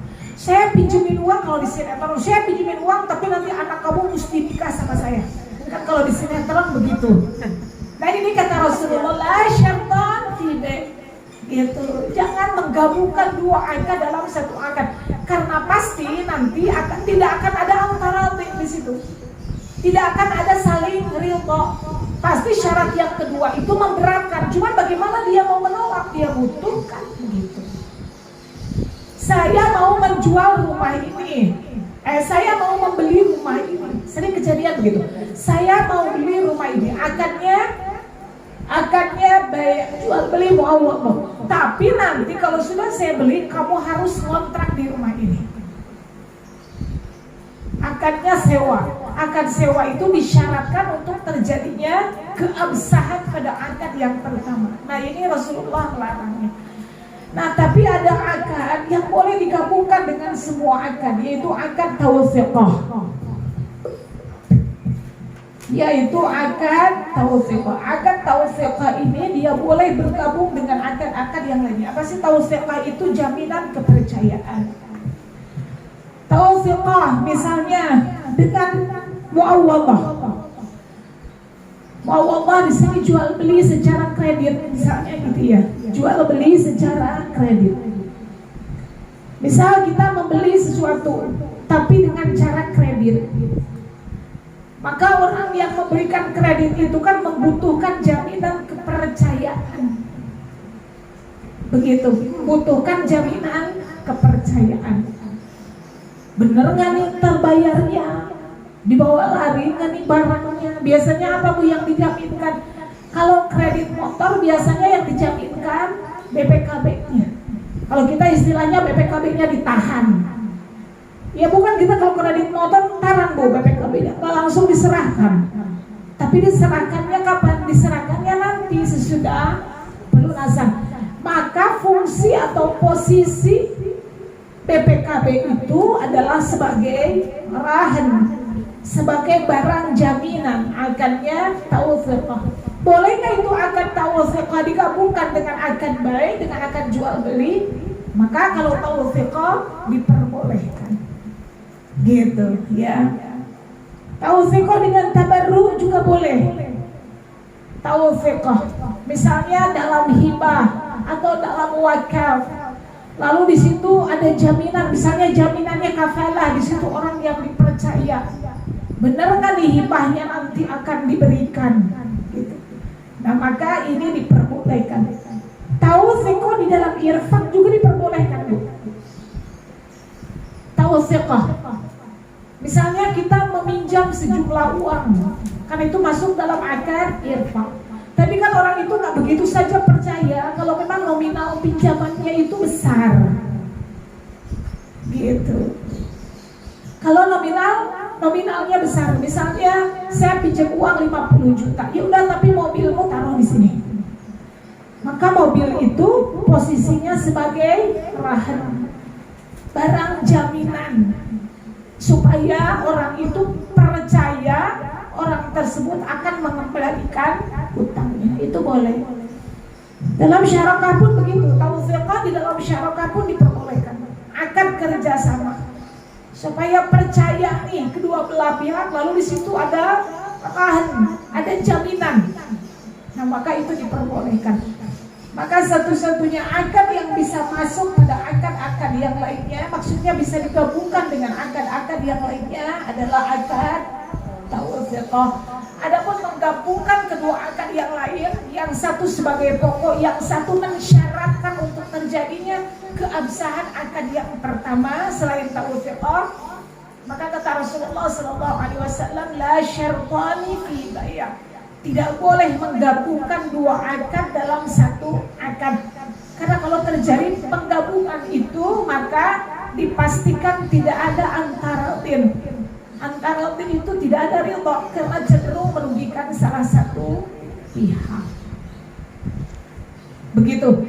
Nah, adapun kalau misalnya dalam gadai ya, nanti secara utuh insya Allah akan kita bahas pada bab gadai. Bagaimana gadai yang sesuai dengan syariat. Nah, nanti satu-satu intinya insya Allah nanti satu-satu akan kita bahas. Mulai dari bayak nanti tabarru, kemudian jual beli, kemudian tawsiqah. Gadai itu bentuknya seperti apa? Nah, supaya utuh nanti pemahamannya, mana gadai yang syariah, mana gadai yang terjerumus pada riba, nanti akan kita bahas. Tapi intinya ibu sekalian, kalau kelebihan pada gadai itu, kan kita biasanya kalau mengembalikan kan suka lebih ya mengembalikan. Kalau kelebihan itu bertujuan untuk operasional, misalnya untuk maintenance, untuk pemeliharaan dengan biaya yang real, maka itu diperbolehkan. Contoh kita menggadaikan emas, menggadaikan motor, tapi kalau biasanya kita kalau motor BPKB-nya ya, bukan motornya ya yang digadaikan. Misalnya emas itu kan butuh safety box, kan gitu ya. Kan emas itu mesti disimpan oleh orang pegadaian misalnya di box yang safety. untuk menyimpan itu kan butuh tempat, butuh biaya, butuh pemeliharaan gitu. Dan semua itu nanti dibebankan kepada orang yang menggadaikan. Sehingga nanti biasanya ada tambahan biaya seandainya itu digunakan untuk operasional, untuk pemeliharaan dengan biaya yang real, maka itu diperbolehkan. Intinya begitu. Tapi secara keseluruhan nanti masalah gadai insya Allah akan kita bahas secara khusus. Begitu ya Bu ya. Mudah-mudahan bisa dipahami. Ada lagi yang mau ditanyakan? Yang belakang ada? Kalau yang barang jaminan itu bisa kita gunain nggak? Misalnya ada jaminan motor atau mobil, Iya. motor atau mobil itu kita gunain buat sehari-hari gitu. Itu yang pertama. Yang kedua itu yang muawadah itu kan sering terjadi ibu-ibu lah termasuk saya. Kadang-kadang kita kalau nggak nawar itu kayaknya gatel gitu. Terus nawar Iya. dapat itu kayaknya suatu kepuasan tersendiri gitu Iya. loh. Gitu. Gimana Pak? Boleh nggak gitu ya? Nah, saya jawab yang kedua dulu. Menawar harga. Nah, masalah harga itu nanti insya Allah akan kita bahas pada masalah silkot dan masalah objek dalam jual beli. Nanti mudah-mudahan di pekan depan sudah bisa kita bahas. Nah, tapi Ibu sekalian, masalah harga ini nanti salah satu syarat dari objek jual beli. Kan jual beli itu kan ada objeknya, artinya produk yang diperjualbelikan. Salah satu syaratnya itu harganya harus jelas. Harganya harus jelas. Maksudnya bagaimana harga itu jelas? Boleh ada variasi harga tetapi sebelum akad. Ada variasi harga tapi sebelum akad. Variasi harga ini biasanya terjadi dalam proses tawar-menawar.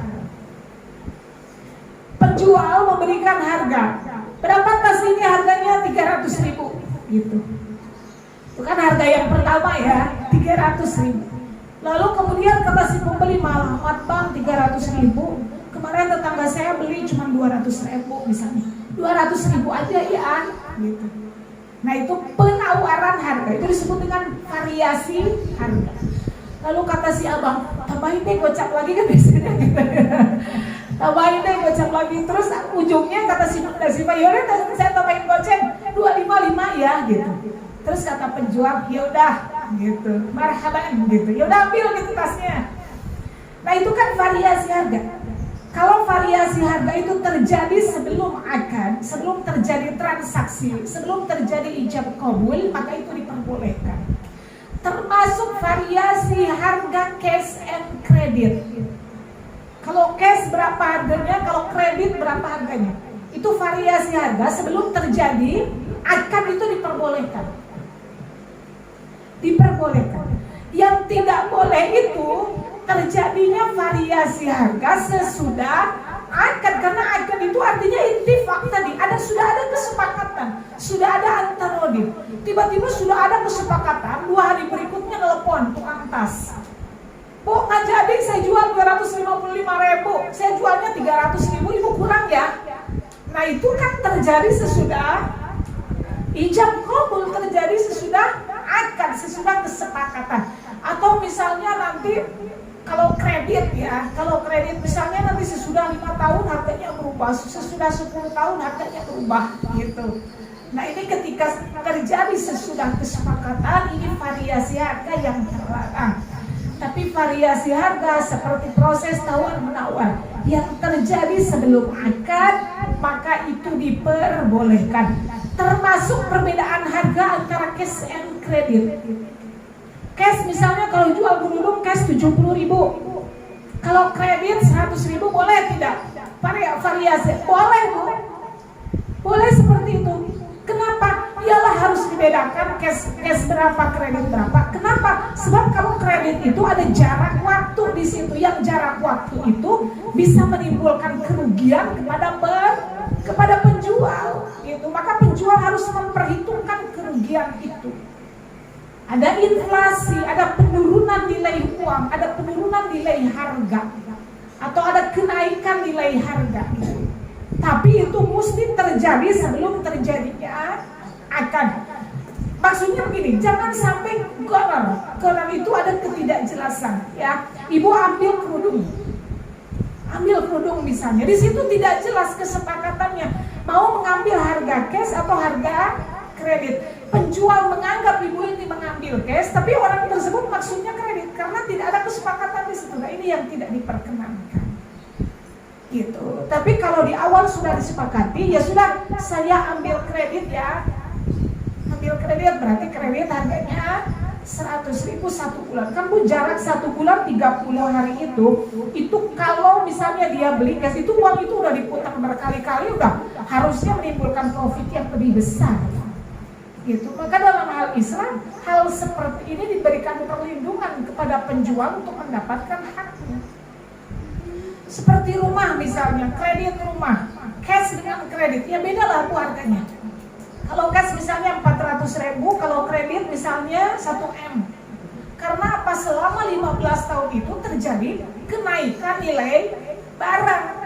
Selama sekian tahun itu ada inflasi, ada penurunan nilai uang, kenaikan harga barang, ada penurunan nilai uang, dan itu harus diperhitungkan. Nah, yang jadi masalah yang harus diperhatikan, nah di situ ketika terjadi akad maka harus ditetapkan variasi pilihan harga itu yang mana yang diambil, sehingga nanti begitu terjadi akad tidak boleh ada variasi harga lagi karena sudah ada kesepakatan. Seperti itu. Kalau tawar-menawar boleh nggak? Boleh aja, apalagi kadang-kadang ada penjual yang kadang-kadang suka memanfaatkan kejahilan kita gitu. Nih ibu-ibu ini datangnya dari Cikupa nih, kayaknya nggak tahu harga nih gitu. Akhirnya dia menjual berkali-kali lipat misalnya, padahal kita tahu. Boleh kita tawar-menawar harga itu boleh. Nah, makanya nanti ada salah satunya ada siqat itu nanti salah satu rukun dalam jual beli, salah satunya siqat tersebut untuk menunjukkan adanya kesepakatan, keridhaan antara kedua belah pihak. Begitu. Kemudian yang pertama tadi pertanyaannya apa pun tadi yang pertama kan saya lupa lagi kan. Yang ada juga lupa. Oh iya, barang jaminan. Nah, masalah barang jaminan ini di sini memang ada ikhtilaf ya di kalangan para ulama. Tetapi yang harus di antaranya ulama yang ketat dalam masalah ini, termasuk dalam hal ini fatwa dari Buya Yahya. Saya kan coba tracking ya, kira-kira nih ulama ini fatwanya seperti apa. Misalnya motor atau mobil itu kan digadaikan jadi barang jaminan itu karena sebelumnya ada proses qard. Qard itu artinya hutang piutang. Kaidahnya kembali kepada hukum utang piutang itu.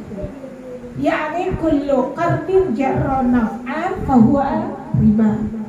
Setiap qard yang di situ mengambil manfaat fahuwa riba, maka itu jatuhnya riba. Dan ini adalah fatwa yang dipilih oleh Buya Yahya salah satunya. Saya mungkin ibu nanti bisa tracking juga ke YouTube-nya beliau.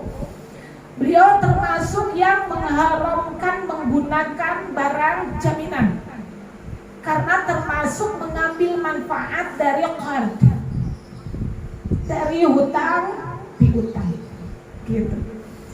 Seperti itu. Tapi ada pendapat lain yang yang meringankan gitu, yang meringankan. Di antaranya salah satunya kalau misalnya barang jaminan itu kita kelola dengan harta kita sendiri, maka dia boleh dimanfaatkan. Tapi ini pendapat yang lemah. Makanya kalau di kampung ini terkait dengan gadai sawah, orang kan minjemin uang 10 juta, jaminannya sawah. Sawah itu diolah dalam sekian musim, sehingga tapi uangnya 10 juta itu balik betul. Kan siapa yang nggak mau gitu? Semua orang mau. Nah, tapi kemudian setelah saya tanya di situ, di antara fatwa-fatwa yang disampaikan oleh ulama-ulama di sana, Selama sawah itu dikelola atas harta kita sendiri, gitu, atas harta kita sendiri, nah maka itu diperkenankan. Tapi ini pendapat yang menurut saya ya, ini pendapat yang lemah, gitu. Meskipun memang banyak digunakan, ini adalah pendapat yang lemah.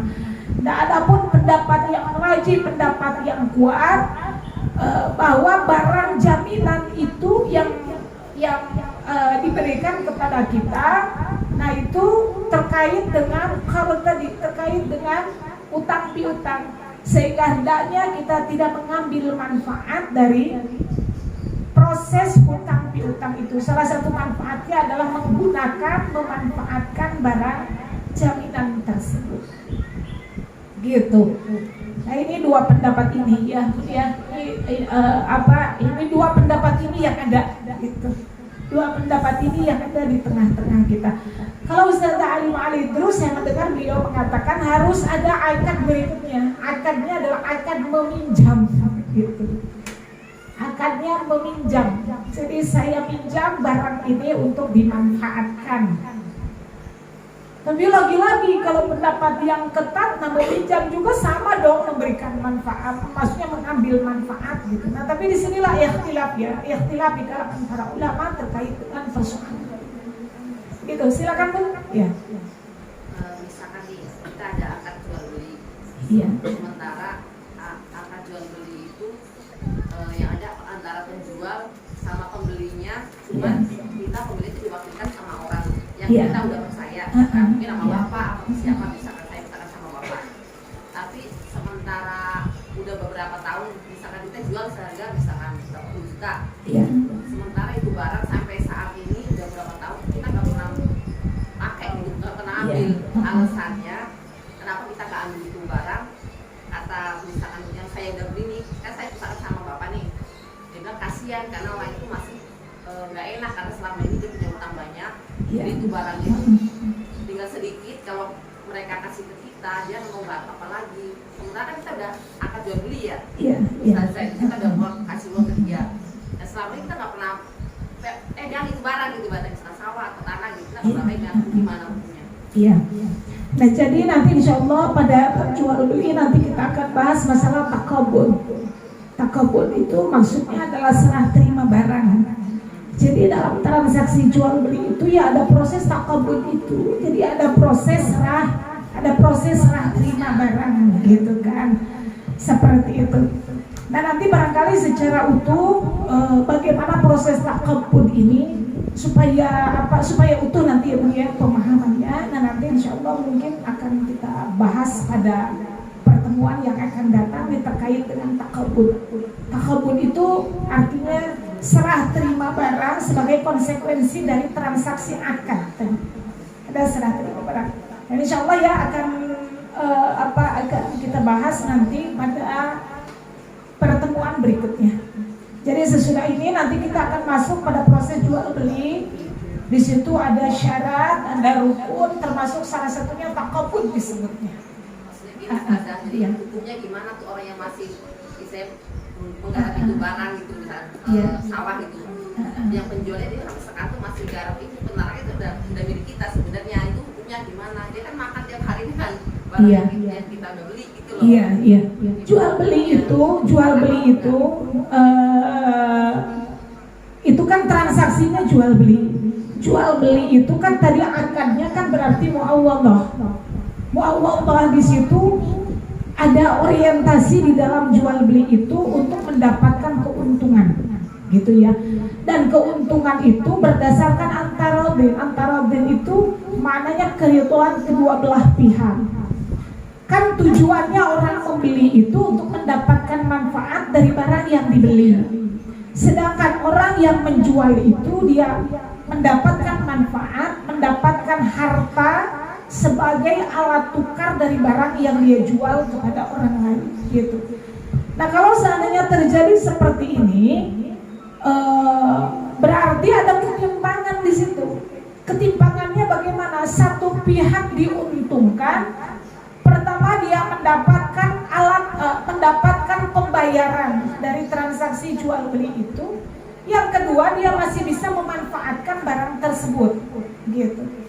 berarti dia mendapatkan keuntungan, sedangkan orang yang membeli dia tidak mendapatkan keuntungan apapun dalam transaksi atau di dalam akad muawwadhah ini gitu.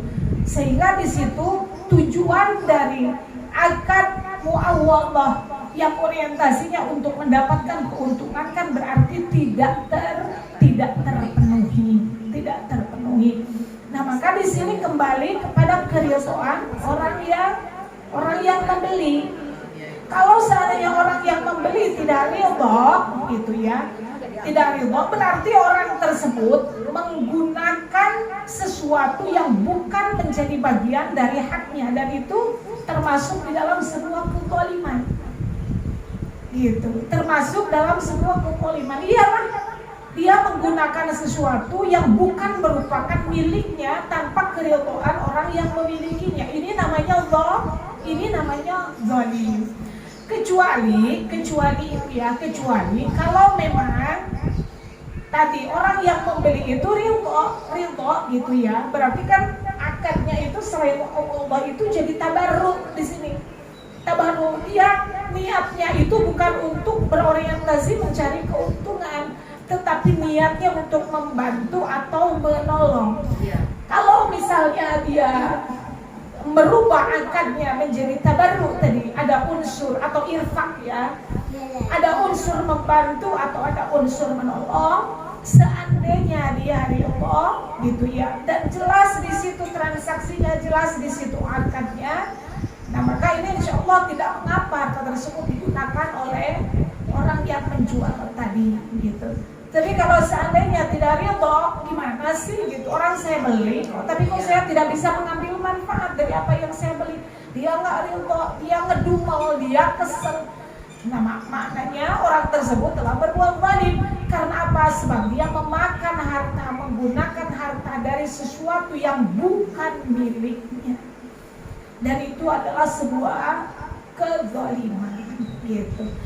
Nah, maka nanti solusinya nanti kembali kepada pemilik barang tadi. Berarti kan sudah ada perpindahan hak milik kan dengan akad tadi, dengan akad bayi tadi, berarti kan sudah ada perpindahan hak milik.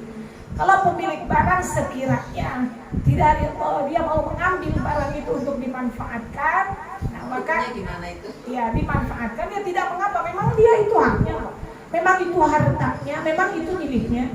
Nah tadi kembali kepada infak ya, infak di situ kan dia akadnya jaiz gitu. Seandainya di awal ya sudah dipinjamkan kan berarti kan dipinjamkan. Ya sudah, sekarang saya mau ambil, tidak mengapa, boleh saja, sebab meminjamkan itu tadi akadnya dia jaiz, artinya bisa dibatalkan oleh sebelah pihak, yaitu bisa dibatalkan oleh pemilik barang.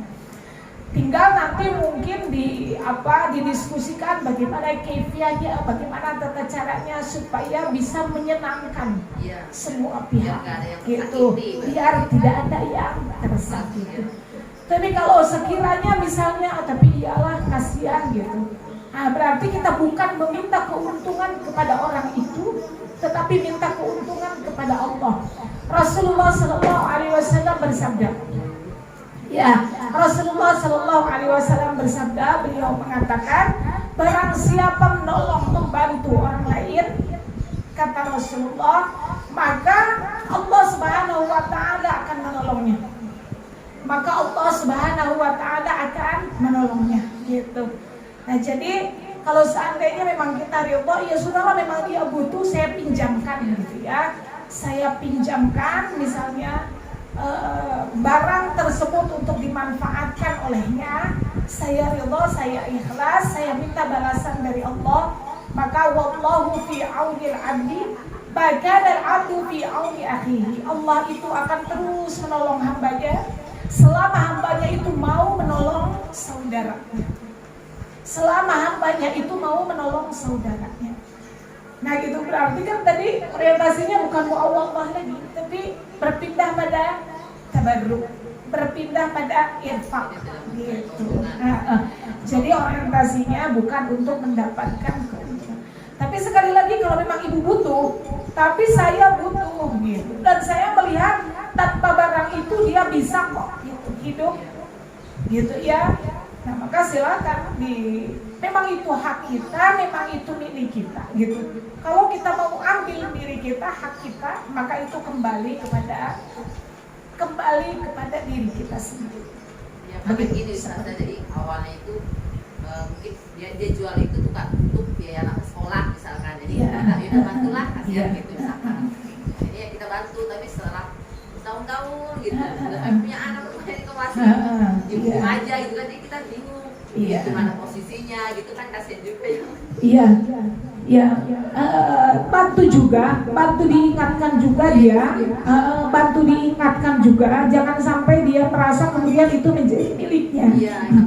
So kadang-kadang orang kalau sudah menggunakan benda lama sekali, lama-lama ada syubhat di dalam hatinya, ada was-was dalam hatinya, dia merasa sebagai pemilik barang itu, sehingga ketika pemiliknya meminta dia keberatan. Kan begitu syubhatnya. Orang ini takutnya udah nggak ada, jadi kita mau mintanya ke siapa? Yang ini kan udah nggak ada, dia meninggal, jadi kan nggak ada, kita nggak punya pegangan untuk nagih itu gitu. Betul. Jadi ibu bisa membantu orang itu untuk selamat di hadapan Allah, gitu ya. Bisa membantu orang itu untuk selamat di hadapan Allah dari menguasai sesuatu yang bukan haknya dengan cara tadi membicarakannya, mendiskusikannya gitu.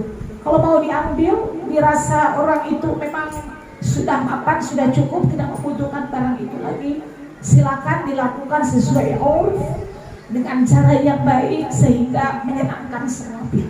Barangkali cukup ya. Iya. Salah ya saja kalau kita meluruskan gitu ya. Enggak salah, malah kita membantu. Kelanjutannya gitu. Betul. Malah kita membantu dia untuk selamat di hadapan Allah. Seperti itu. Ada lagi yang lainnya? Cukup ya? Cukup. Baik, sudah jam 12 Ibu sekalian. Ini saja barangkali yang kita pelajari hari ini. Mudah-mudahan ada manfaatnya. Terakhir kemarin hukum pala itu boleh ya Bu ya, dalam jumlah sedikit. Pala kemarin kan masalah pala itu saya menggantungkan, memang benar ya. Jadi pala itu pertama zatnya itu suci. Maksudnya kalau kita pegang pala dia tidak najis seperti khamr. Kalau khamr itu kan najis, kalau dipegang wajib disucikan. Tapi kalau pala itu zatnya dia suci. Pala itu zatnya suci, kalau ibu masak pegang pala tidak usah disucikan tangannya karena zatnya suci. Pala itu dia bisa menjadi haram tadi kalau dikonsumsi secara berlebihan sehingga ada ilat memabukkan.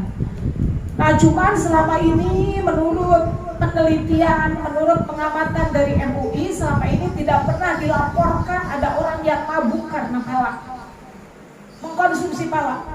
Jadi tidak pernah ada laporan orang yang mabuk karena mengkonsumsi pala. Kalau memang pala itu dikonsumsi secara wajar, maka hukumnya apa? Mengkonsumsi pala dalam jumlah sedikit tadi hukumnya halal. Dia bisa menjadi haram seandainya dikonsumsi berlebihan sehingga menimbulkan ilat memabukkan. Gitu ya. Nah ini untuk meyakinkan. Sebab kemarin saya menjawab begini, tetapi kemarin saya sampaikan coba untuk mendatangkan takhif atau pendekatan hukum yang lain dan ternyata memang jawabannya begitu. Sudah saya coba tracking ya, telusuri, jawabannya memang seperti itu. Jadi tenang ya, yang hari ini ibu-ibu masak pakai pala, termasuk saya pun pecinta pala. Asal jangan 5 biji gitu palanya, mabok nanti orang ya. Baik, kita akhiri kajian ini dengan sama-sama berdoa. Kita baca surat Al-Fatihah. Pertama kita mohon kepada Allah, mudah-mudahan Sahibul Bait apa yang beliau korbankan hari ini dengan harta, dengan tenaga, Allah jadikan simpanan kebaikan, Allah jadikan amal salih, dan Allah ganti dengan sebaik-baiknya pengganti. Mudah-mudahan hajat kita semua dikabulkan Allah Subhanahu wa ta'ala, dosa kita diampunkan Allah Subhanahu wa ta'ala, kita diselamatkan oleh Allah dari penyakit, dari wabah, dari kesulitan, dari musibah, dan Allah senantiasa memberikan kemudahan kepada kita untuk melakukan amal salih. Ada hadhihi wa likulli niyatin usnadiha bi barakati ummul kitab Al-Fatihah. A'udzubillahi minasyaitonirrajim. Bismillahirrahmanirrahim. Alhamdulillahi maliki yaumiddin. Iyyaka na'budu wa iyyaka nasta'in. Ihdinas siratal mustaqim. Siratal ladzina an'amta 'alaihim ghairil maghdubi 'alaihim waladdallin. Amin amin ya Allah ya rabbal alamin. Allahumma inna nas'aluka ziyadatan fid din wa barakatan fil umur wa sihhatan fil jasad wa si'atan fil rizqi wa taubatan qabla al maut wa syahadatan 'inda al maut wa maghfiratan ba'da al maut wa 'afwan 'inda al hisab wa amalan min al 'adab wa nasiban min al jannah wa rizqna an-nadhara ila wajhikal karim. Wa sallallahu ala sayyidina Muhammadin wa alihi wa sahbihi wa sallam. Subhana rabbika rabbil izzati amma yasifun wa salamun alal mursalin walhamdulillahi rabbil alamin. Wal afu minkum. Kita akhiri dengan istighfar dan kafaratul majlis. Astaghfirullah.